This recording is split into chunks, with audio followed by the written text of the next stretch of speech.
when do you think is a good time to talk about money when it comes to dating? Yeah, man, I've seen it done both ways, man. First date, people sit down and like, hey, I want to see your tax return. I want to see how much money you make. What's your student loans? How many credit cards do you have? First And date is crazy. That's crazy. first date, I would say, do not do that. That is the wrong way to go about it. And Tim and Pauline, they've been preaching this, and you guys know this because that relationship may not end in marriage, right? So now you've given personal part of yourself within the first date, and now that person has a part of you that they probably should not have had because the foundation was not built in that relationship.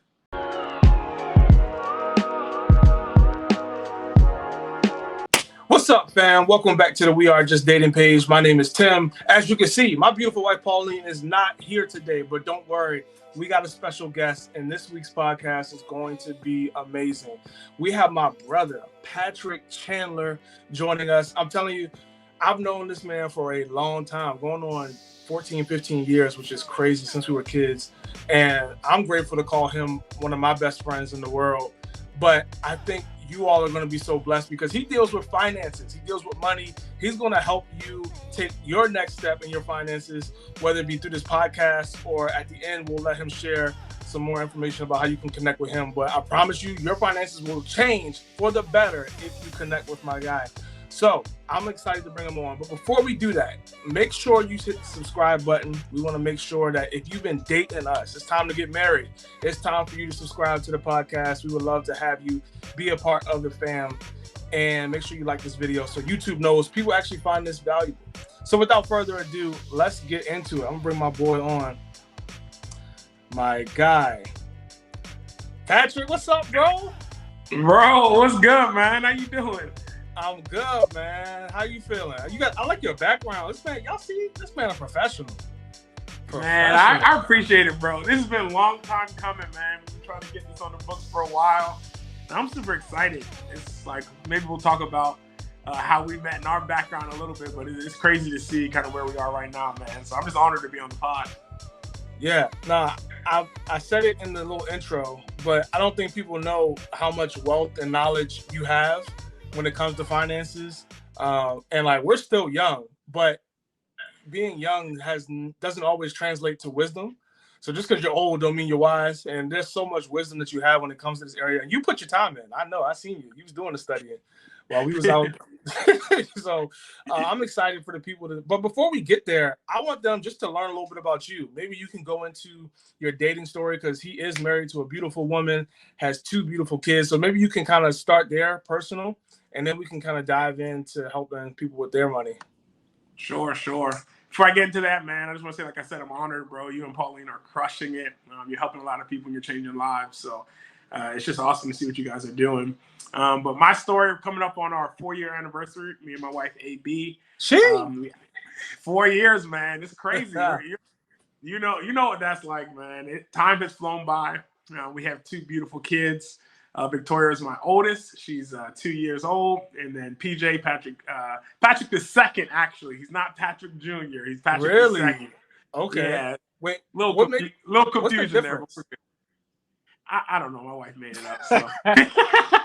I think if you're a junior, like your first, middle, and last name have to be the same. And his middle name is different from mine.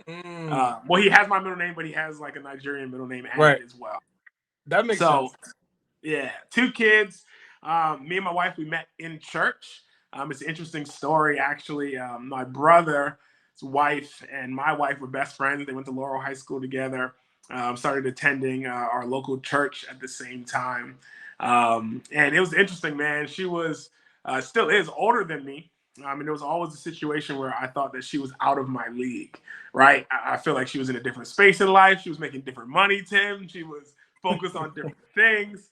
I was just getting out of college, and it was really working through, what it looked like to be a man, to figure out who Patrick Chandler actually was.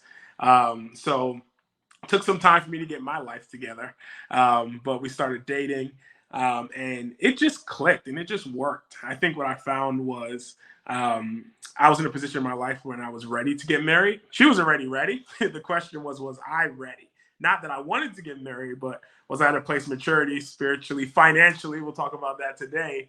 But things just clicked. Our families knew each other, so that made it a little bit complicated. You know, you date somebody, your families are interconnected. You kind of can't mess it up. But we started dating. We got married. And really the rest is history, man. I think our biggest conversation point was just the age difference, right? I get a lot of text message and phone calls about, hey, man, like, I know you married an older woman. What was that like? How is it like, you know, trying to lead a marriage with someone who's older than you in a different income bracket, and kind of go through that whole process. So that's the truncated version of our story. Met in church, and now 4 years later, we got 2 kids. And I don't know how many more we'll have, but we got 2. Hey, bro, having 2 kids, I can't even, that's a whole nother level. So y'all doing it. But you said something that is not in my notes, but we got to go there because I think it's going to help a lot of our ladies listening in. So you said that your wife is older, AB, but you know, you kind of being mild with it. She's like 6 or 7 years older, right? Yeah, I think it's 5 or 6, depending on what year you catch us. Yeah. So to some women, that's a huge difference. Pauline is 11 months, a year older than me. And for her, it was hard for her to come around and want to date a younger man. What would you say to a woman who's listening and she wants to date, but there's not really anybody around her age? Should she consider going young? Because you a boss, like you out here handling your business, but you are a lot younger, you know, considering than your wife. So was there any encouragement you could share about us young brothers out here? Yeah, for sure. I guess from the woman's perspective, you got to ask yourself why you don't want to date or be in a relationship with someone who's younger. I'm sure the normal things that we would hear is, oh, they're not mature, or we're in different seasons in life, or maybe they're focused on different things. And all those things can be true, but that doesn't mean you need to throw the baby out with the bathwater, right? There's younger guys, younger women who may be more mature than their actually age on their birth certificate shows. You know my story, man. I come from a big family, pastor's kid. We've been through a lot of, you know, difficult things in our life. And what I found is that matured me at a faster rate, right? So I got married at 24, but I hadn't seen enough life for a 45, 50-year-old, right? So there was a lot of maturing that happened in my life where when my girlfriend, fiance, and wife looks at me, she's not really looking at someone who's 5, 6 years younger. She's looking at someone who can be a peer because I've done the work to be able to walk through that maturity process. So I would not throw the baby out with the bathwater. And here's another secret and trick, or I don't even know if it's a trick, but everybody's focused on finding somebody their age. And sometimes the dating pool is not that expensive.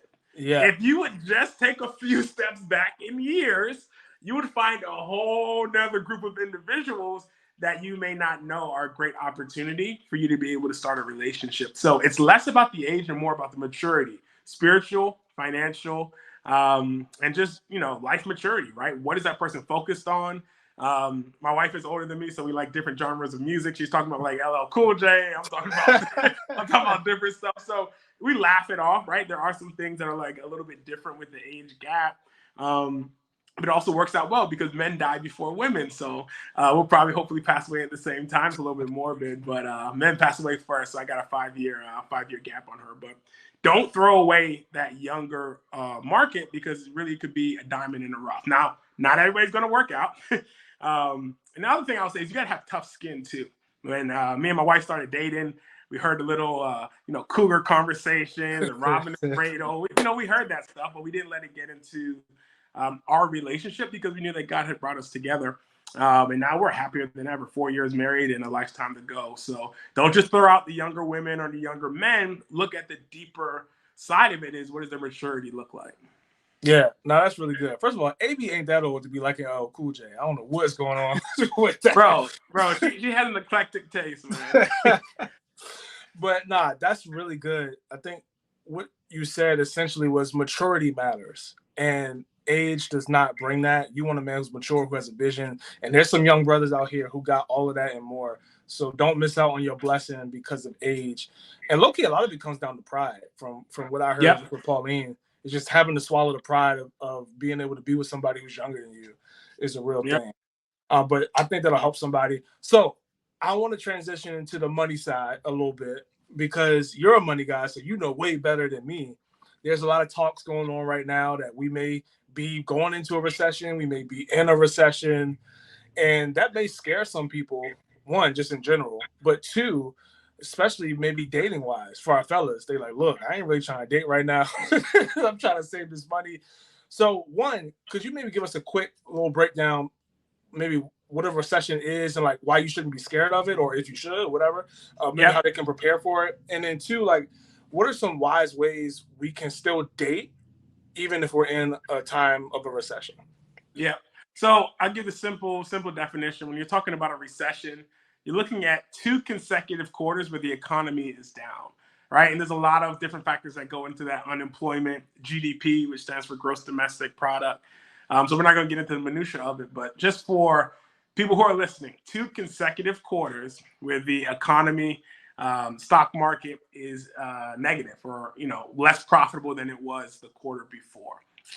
So with that data and those statistics, we are currently in a recession, right? A lot of people say, hey, we're going to be going into one. No, like you're living in one right now. And here's what it affects. And you see it at the gas pumps, right? You go to pump your gas and the gas is through the roof, right? You see it potentially maybe in the space of unemployment. Maybe you're struggling to find a job, or maybe you have been let go recently. You see it in spaces where your dollar may not go as far. Then you may see it in your investments as well, right? Your retirement accounts, other stock investments, they may have taken a significant plummet. The average economy since January has been down about 20%, right? So I like to use big numbers so people understand it. If you had $1 million invested, you lost $200,000 between January now, right? You're hurting a little bit. But here's how you should think about a recession. It is a temporary natural cycle of our economy. If there weren't recessionary periods, there would just be either flatline, no growth, or just growth all the time. And we also know that that's not realistic, right? It's just not going to be profitable all the time. So you actually need recessionary periods for people like you, like me, to buy in on some of these investments that were super high, like Tesla, Amazon, Walmart, those type of companies. They got to a place over the last 10 years that they were so high that a lot of people couldn't buy in. Now is actually a great opportunity if you're taking care of your other financial basics. We'll talk through that as well. That is a great opportunity to buy investments at a lower price. So a recession is not something to be afraid of, but it is something to be mindful of. If you're in a position where maybe you have a regular income, or you're a little bit worried that your job may not be stable, or just in general, you want to be financially wise, you do want to be strategic with how you're spending your money in this season. Right? If you normally go on 3 vacations a year, maybe this is the year to scale back to 2, right? If you go out every weekend to the movies, maybe try to find a matinee, right? Try to find ways to be, I'm serious, try to find ways to be a little bit more mindful of how you're spending your money. I posted about this a little bit ago, but during a recession, you pay double for bad financial mistakes, right? In a normal market, you just make a bad decision, you just wait till your next paycheck. But in a recession, you're not actually guaranteed that the next paycheck will come. You're not guaranteed that life will be as stable as you anticipate it to be. So it's not this big old boogie monster under the bed, but it is something that we do need to be mindful of and be strategic with how we spend our money over, I would say, the next 6 to 9 months. Yeah, no, that was really good. Thank you for that clear breakdown, because I feel like a lot of times you hear the word recession and instantly fear can come in. That's just because there's not a lot of wisdom about what it actually is. But I feel like when you just gave that breakdown, it's like, all right, like this is normal. And because like a lot of people that watch our podcast, not all, but a lot, this may be their first time as adults really going through a recession, since like 2008. So that was really good, really clear. Now, I'm curious what your take is on this, because a lot of people have differences on when you should talk about money and dating, when you should ask how much they make, when you should share. So I'm curious for you, if you want to, you can go personal, and then just in general, when you're advising people, because you coach people all the time about how to handle their money, when do you think is a good time to talk about money when it comes to dating? Yeah, man, I've seen it done both ways, man. First date, people sit down and like, hey, I want to see your tax return. I want to see how much money you make. What's your student loans? How many credit cards do you have? First date is crazy. That's crazy. First date, I would say, do not do that. That is the wrong way to go about it. And Tim and Pauline, they're preaching this, and you guys know this, because that relationship may not end in marriage, right? So now you've given personal part of yourself within the first date, And now that person has a part of you that they probably should not have had because the foundation was not built in that relationship. So definitely not on the first date talking about money, talking about what your investments are like, talking about how much we want to make and what's our future plans with money. Like, no, you just want to get to know the person and start working through that process of compatibility. There is not a specific time like, okay, Patrick, on the fourth date, we have a conversation about money. But I will say, when you start sensing that the relationship is getting serious, not just talking or whatever that weird beginning phase is, like you're actually in a committed relationship, you do need to have a conversation about finances. And it needs to be a strategic conversation. You need to come into that conversation knowing what you believe about money and also knowing what your non-negotiables are. What do I mean when I say a non-negotiable? Let's say you're dating someone, you guys sit down, you start talking about money, and you believe that you want to be debt-free, right? You don't want to have credit cards. You don't want to be in a position where you owe people. But the person that you're sitting in front, all they think about is leveraging credit. Like, hey, I never plan on paying off my debt. I'm going to take this to flip this to do that. And that's a financial strategy that people use. But what that means is you're diametrically opposed on a major principle when it comes to money. So before you go into that conversation, understand, what do you believe about money? Because if you don't have any beliefs, whoever you sit down and talk with, their beliefs are going to rub off on you. And that's what you're going to take as the gospel or as the truth. I've seen situations where someone doesn't have principles and the other person maybe is in a better financial standing. So they just automatically go with what that person says. They get married. 2-3 years later, they're in a horrible financial position because one person didn't come in really having any beliefs or thoughts about how money should be handled. So you want to make sure that you understand what your non-negotiables, what are your principles. And the biggest thing is be honest. Be honest. Don't piecemeal it. I've seen situations where people give a portion of what their student loans are. That's a big one. Like, hey, how much loans do you have? Oh, I got 50-ish. Then the second conversation, like, oh, I just found another 25,000. Oh, I just found another 15, right? If you are in a position where you trust this person, you guys are moving towards marriage ultimately, because that's the goal of dating, you guys need to be open and honest with everything, right? You want to be honest about your income, honest about your debt, honest about what you believe about investments, honest about some of your fears. Don't just talk about everything that you have going well. What do you fear, right? Because what I found is money has an attachment to fear for a lot of people. Maybe what they saw their parents handling money, or how they see their friends handling it, or things that they've experienced in life. But you really want to be open and honest and have that conversation so that you guys can understand where you stand.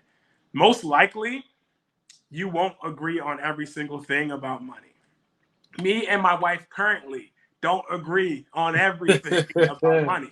But what we do agree on is our non-negotiable principles about what we believe, right? There's 3 or 4 pillars that we believe about money that we agree on, and that's allowing us to succeed with our finances. Now, the ancillary stuff, we're still working through that. We're still figuring out what a happy medium and a middle ground is. But you need to make sure that you guys are in agreement. A lot of people say, like, oh, no, I don't have to be in agreement financially with somebody to marry them. You absolutely do. Why? Because the number one reason for divorce is not infidelity, it's finances. It's money. People not on the same page about money. And that starts in your dating season. Don't wait until you're engaged to someone to talk about money.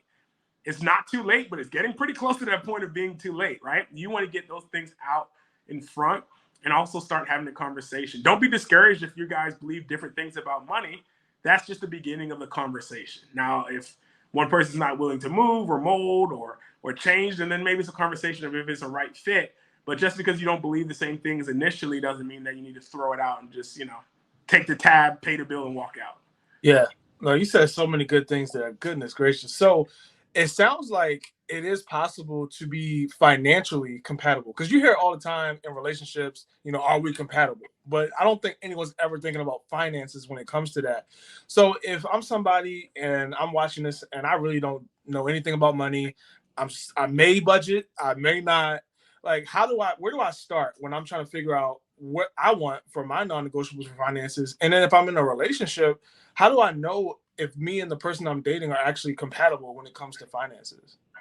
Yeah, no, that's real, man. Everybody's looking about how good you look, what you drive, all that. Who do you know? Yeah. But really, that financial compatibility is super important. How do you figure out your non-negotiables and your principles when it comes to finances? I think the first step is going to be taking a look at currently where you are, right? Like, take inventory of your current financial position. Are you happy with your bank account when you look at it? Are you happy with maybe your debt that you have? Are you happy with the way that you're progressing in your career through your finances? And I think it really needs to be connected with a lot of your goal planning and what you want out of your life, right? If you say, hey, I want my kids to be blessed, right? I don't want to just be wealthy myself. I want my grandkids to have an immense amount of wealth. Well, start there and then think about all the things that you need to do to be able to get there. A lot of that may be sacrifice. If you're a Christian, that may be tithing, right? Taking the first 10% of what you have and giving it to the local church from obedience, right, to God. It may be saving more than you spend, living below your means, right? These are big pillar things that you really need to take a look at and say, hey, how am I doing on this, right? I love Instagram. It's a great medium and a great platform to be able to connect with people, but it's also horrible when it comes to financial principles. Why? You see people traveling what it seems like every weekend, driving G-Wagons, living in million-dollar homes, and you're just like, well, how did they get there, right? What are the principles? What do you have to do to get there? Many times that's not even the reality of their life, right? So sometimes you got to shut off social media and sit down with a pen and paper and figure out, what do you want your life to look like? Money is not everything, but it's a major part, right? A lot of the things that you want to do in life, impact people, go places, travel, give back. Even if you say, hey, I don't want any luxury items, I just want to give my money away. Well, guess what? The more money you can have, the more impact that you can make giving it away to other people. So I think the first step is, before you start looking at somebody else's principles and saying, hey, what do you believe about money? And I want to invest in the S&P, and you want to do real estate, you probably need to sit down alone, right? Before you get into a relationship and figure out, what do you believe about money? And that is going to bring a level of confidence and a level of clarity into your relationship when you sit down and talk with someone else, because it turns from a just listening to what they have to say to a dialogue where it's just like, okay, that's really interesting. I didn't really see it that way. This is what I believe about money. What do you think? And you're coming from a place of just understanding. Don't push your principles on the person that you're dating. Don't say you have to believe this. I heard this a long time ago from somebody really wise. They said that people really don't change that much, right? Who you meet and who you start dating most likely is going to be the person who walks across the aisle. They may change in demanding, get more mature, but they're not going to make 360-degree turns in their character. So if you're hearing things about money that they believe and it's not aligning with what you say and what you're hearing, that's definitely something that you could listen and perk up at. I hope I answered your question on that. Yeah, nah, you did. Yeah. You did. And then there was a second part to it. You did a great job with the single piece. But for somebody that is in a relationship, is there certain topics that they definitely need to make sure they're on the same page with? Or it's just like, hey, as long as you're on the same page about two things, like, you're good? Yeah. You need to be on the same page about what you believe about debt. I've said it like, 4 or 5 times already on this call, but it's so important. Why? Because debt is going to be the thing many times that stands in your way of building the true wealth that you want to build, right? I meet a lot of people and they say, hey, I can invest my way out of debt. What are they saying? They're saying, hey, I'll pay minimums on my credit card, but I'll put the rest of the money in the stock market or into my business. And it's just like, maybe, but what you're doing is you're taking a huge risk and you really have no margin for error. And then also, your fastest return on your investment is going to be paying down your debt. Why? Because your credit card's 27% interest rate. Your home probably has 5-6% interest rate now in the current market. So your fastest way to build wealth is to be able to pay off your debt and take that money and really put it into you and make yourself wealthy. So first one is debt. The next one is a big one that I hear is income. Income. I'm going to kind of talk to my ladies for a second. I hear a lot of conversations. Ladies. I hear a lot of conversations about, oh, I won't date him unless he makes X, Y, Z. I won't sit down at the table unless he makes 100,000 or 150,000, right? So I'm not saying that's the point of where your conversation should be, but it should be a conversation of purpose, right? Both ends, female and male. I'm not so worried about your income. I'm worried about, do you have a purpose? Do you have a goal? And is this something that you're destined to do and you're working towards it? Transparency moment. I married my wife. She made probably almost 3 times as much money as I did when we first got married. So already I was self-conscious. I was a younger husband. She was making more money than me. But what she saw in me was purpose, destiny, and she saw that God had a plan for my life, right? Business is booming. We're doing very well right now. But if she had overlooked me at that time period, because guess what? I wasn't making 100,000, right? If she said, hey, he's not making $100,000, he's not good for me, I'm going to go find someone else who is. Right now, I make, much more than $100,000, but it's because she had the foresight to see that there was a purpose on my life. God had a plan for what I was going to do. Tim's smiling over there, but hey, I love it, bro. He knows my process and what we've come from. But you need to talk about income, not from the perspective of how much you make, so I can discredit you. But I want to know, what's your purpose? Are you passionate about building wealth? Because guess what? It doesn't happen by accident. And I see so many times people get into marriages and they used to be passionate, but they marry somebody who's docile, who doesn't have a purpose, who's not achieving more. And guess what? You start getting pulled down. Your passion decreases. Your income starts decreasing, right? Because you're connected to someone who's not a go-getter. So you need to make sure that you're aware of that. So we're looking at debt. We're looking at income, savings. What do you believe about savings? Some people believe that you shouldn't have any at all. Cash is dumb. Interest is, super low. Inflation is high. Why would you have cash on the side? Some people believe you need to have 3 to 6 months of an emergency fund in case a rainy day happens. You want to know that. You want to know that early on, right? Especially when you get to a place. Eventually, if you get married to that person, guess what? Your finances merge. If you're doing it the right way and you're doing it God's way, your bank accounts merge. So you don't want work that you've put in to be merged with someone who you don't believe what they're standing for. So savings, income, debt, and then just in general. It's not really a financial thing, but you want to see how people make decisions, right? How do you make decisions? Are you a rash person? Do you take risk? Are you conservative? Because guess what? That affects your finances. Do we move now? Do we send our kid to private school? Do we not send our kid to private school? Is now the time to buy the car? Is now the time to pay off the debt? Those are all decision-making moments. And you can, I don't know if you write this down. You guys are going to be watching this and listening to it. But here's the difference between wealthy people and those who are not wealthy. There comes points in your life where you have decisions to make, right? Do I pay off debt? Do I not pay off debt?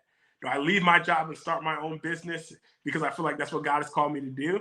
Wealthy people, more than not, are able to make the right decisions in those critical moments. So you want to make sure that you stay connected to someone who's good at decision making.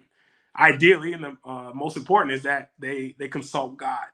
And when they're looking to make decisions, they're asking God, hey, what is the next step that you want me to take? So savings, debt, income, and then how do they make decisions? Woo! Boy, you is preaching on here, man. I'm loving it. I hope y'all are taking notes because Patrick is really dropping some wisdom that I think is going to help you. You said something so good that does get overlooked. You weren't making 100,000 when you. I'm not going to say how much it was. It was embarrassing, bro. I'm not going to speak. I'm not going to speak on it. Right, but there's so many women that, like you said, they'll be turned off if the person that they meet isn't making that, but they don't have the foresight to see that, man, this man has a vision, he has a plan, and he has proof of action. So it's not just, oh, this is what I want to do one day, but he has a plan of, hey, this is how I'm going to get there. And I feel like you were saying that's kind of what AB, your wife, saw, was that not just, oh, I want to make more money, but you had a clear vision and you were putting in the work to make sure you got to that point. And that's so big. So I'll just touch on you touched on that, man. I think, and I know they're probably gonna reach out to me and email me like, Patrick, that's not true. They always hear don't date a project. I'm not telling you to date a project, but Tim hit the nail on the head. There needs, in the business world, we call it proof of concept, right? You have to show that you're in the process of becoming what you're saying, right? Sometimes men are smooth talkers, and I'm just gonna get on the guys for a second. They can pitch you the best, the next Tesla, the next Amazon.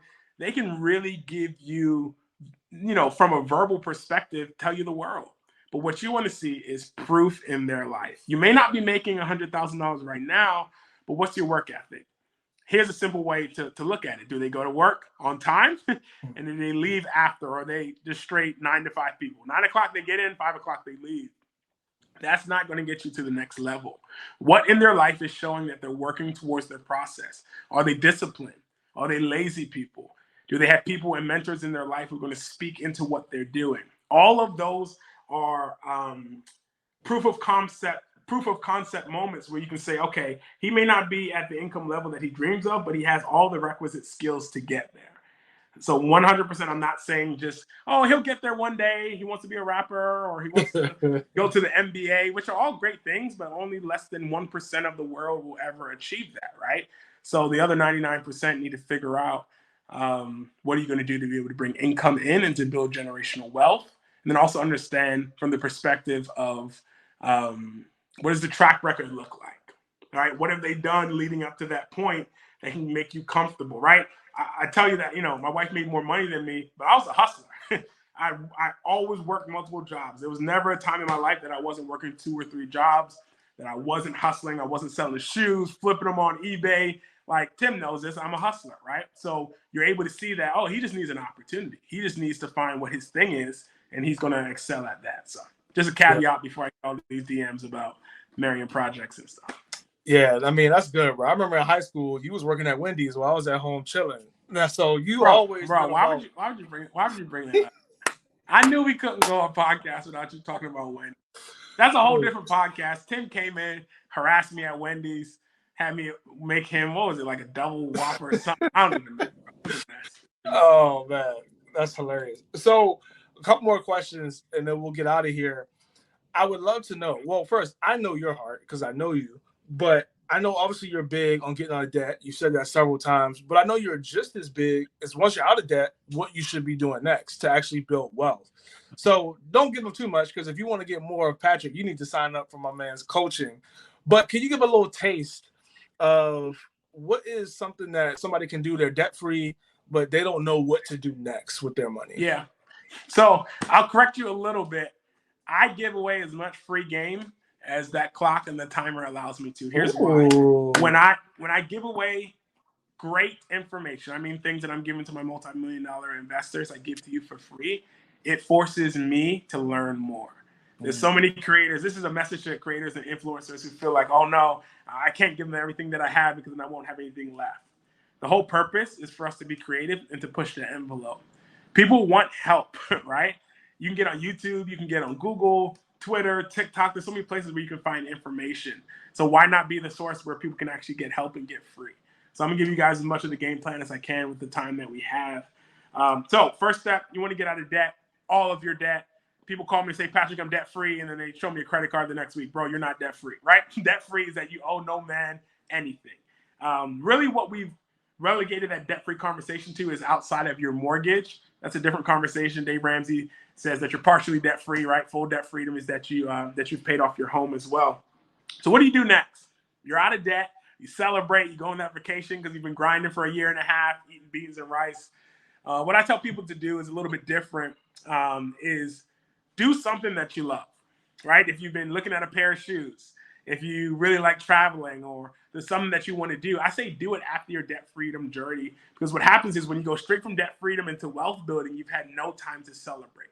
And that's what happened to me and my wife. We paid off our debt in the first year of our marriage. We went straight into wealth building. And guess what? Within 6 months to a year, we were burned out.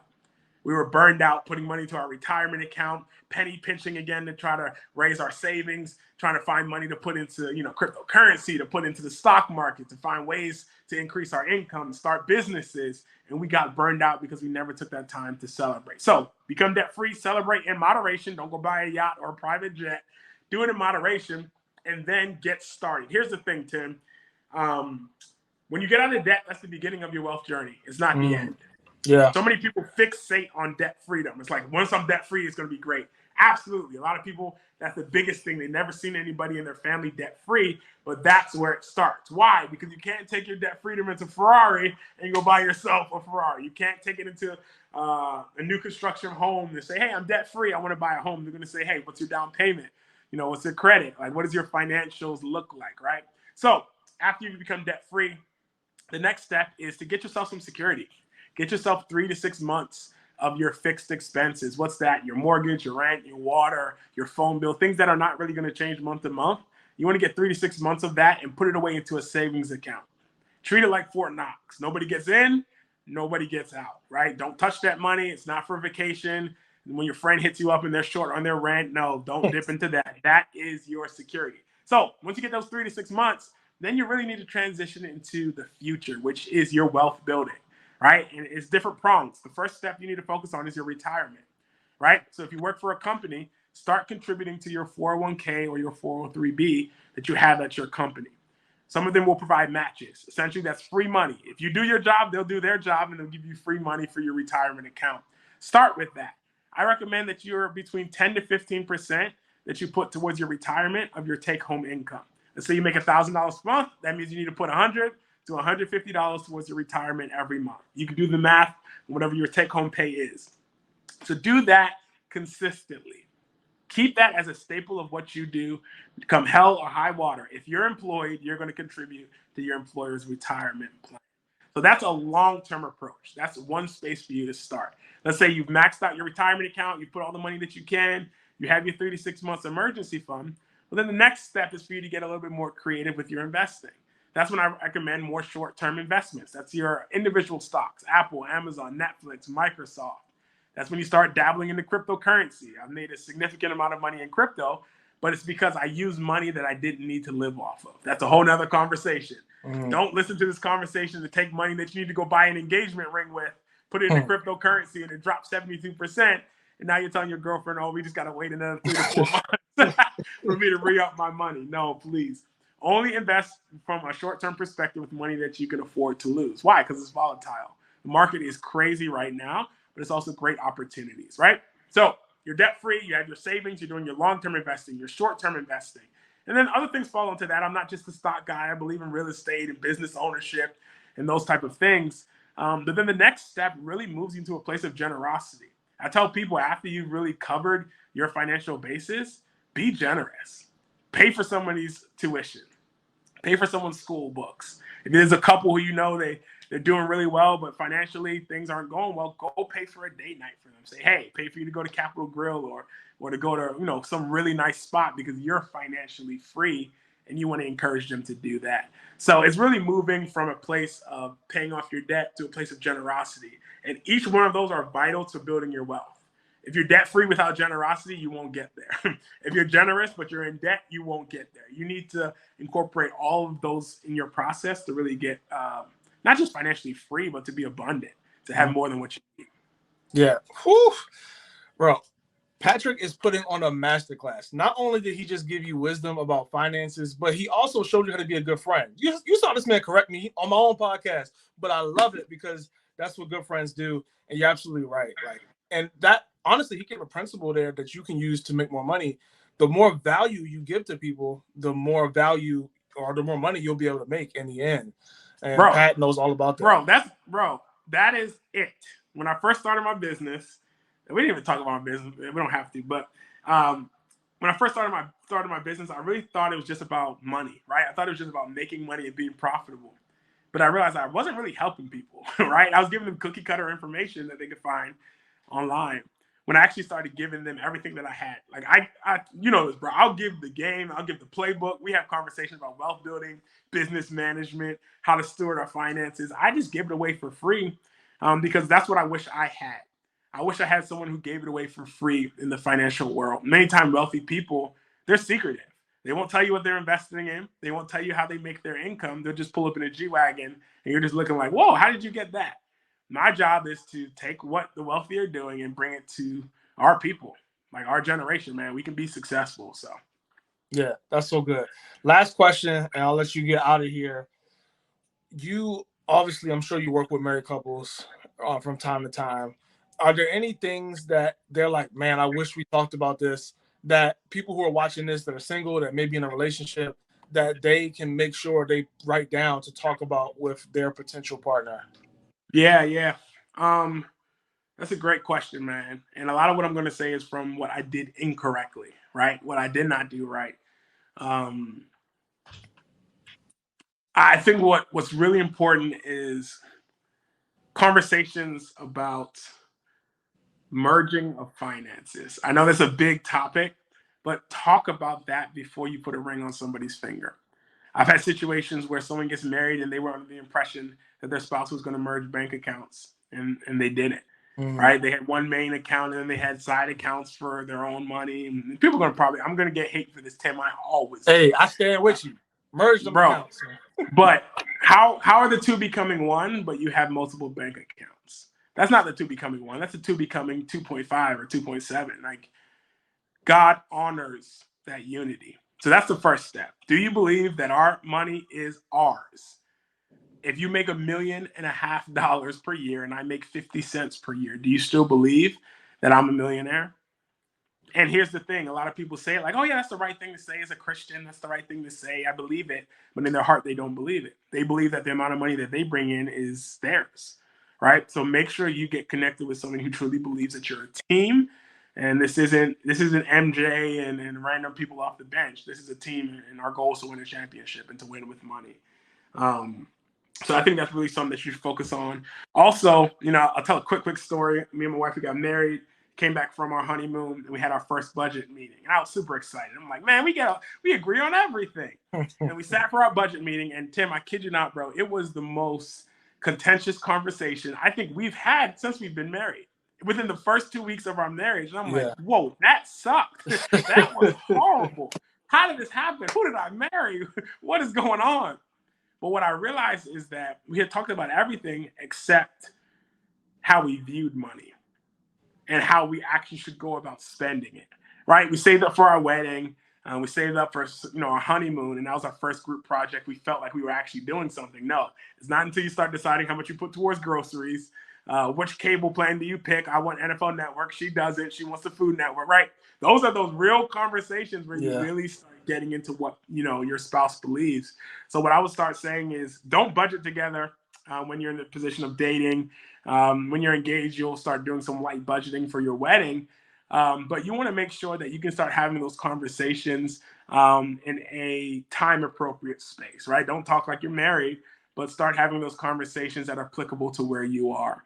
And it's really about having grace for one another. Have grace. Whether you're dating, you're engaged, or you're married, grace is required, because the measure of grace that you'll dole out is a measure of grace that you'll get back.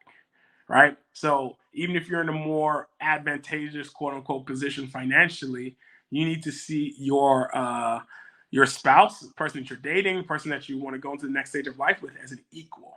Right? Money doesn't make you above anyone else. Right? It just means that you just have more income, you have more opportunity. But things change quickly. I've seen spouses. One person came in at $500,000, they lost their job, and guess what? That $80,000 income was the one that carried them to the next opportunity. Right? So you don't have to be fearful of money. You don't have to be in a position where you don't want to talk about it. A lot of spouses is contentious and it breeds discord, but does not have to be that way. Yeah, no, that's so good. I love what you just said. Don't be afraid to talk about money, because as we say all the time, dating is about evaluation. If you don't talk about it, if you don't talk about how you view it, you'll never be able to know how that person views it. And then you're not going to make the best decision you can when it comes time to marriage. Yeah. Yeah. That's so true. This was so good. I'm just grateful for you sharing your time. I think a lot of people are going to get good value from this. Where can people connect with you, follow you, all that good stuff? Yeah, so you can find me first by searching my website. It's www.patrickrchandler.com. It has all of my services, what we do, how we add value to people, all the services. But more than the services, if you want to work with me, that's great. What I think you should do, which is free, 100%, I'm going to drop a shameless plug, is join our newsletter. Every week, I send out information about investing, finances, building your business, and just being a better steward of your finances. So if you go on the website, you drop down to the bottom, it's going to say the PRC Inner Circle. Click on that. Join the newsletter. Join the newsletter. That is our most valuable resource, because that's why I just unburden myself, Tim. I just give everything, bro. I give game. I give my best stock tips. I give my horror stories of things that you should never do with money. I really believe that everybody can go to the next level. Millionaires are made in recessions. They are, right? In 2008, people came out wealthier than ever. You don't have to ascribe to the fact that a recession will wipe you out. If you know what you're doing and you're strategic and you're a good steward, you can come out of this better than you ever have. So www.patrickrchandler.com. You can search me on IG as well. I drop some content and videos about finances. You can just search Patrick R. Chandler on IG. Don't follow me on Twitter because I don't really do anything on Twitter. But IG and the website are going to be a spot. Join the newsletter. And Tim, Pauline, I know you're not here, but I'm just super grateful for the platform that you guys have built, man. You guys have such a strong marriage. You just provided so much insight for people, man. You're saving lives, bro. You're lowering the divorce rate. You're lowering the people who are depressed and just sad and scared about relationships in that process. So you guys are awesome. And God is blessing you. He's going to continue to grow your business and grow everything that you guys are doing. Sign up for what they have going on. JD, you, singles, married, everybody. It is the best money that you'll spend. Put the Louis bag down, put the Gucci down, spend less on your date nights. You need this. It's going to change your life. So I'm grateful for you, bro. Glad to call you. Glad to call you a friend. Bro, thank you so much for the kind words. I appreciate it. You're doing just as much when it comes to finances because it's a big thing. So we'll make sure we link all your stuff because I want y'all to know I'm in the inner circle and I'll be getting that information. I'll be like, oh, this is good. Well, some of the things I said in this podcast, you don't know, but I got that from the email. So make sure you sign up for the inner circle. This has been another episode of the W Podcast. Thank you so much, and we'll see you next week.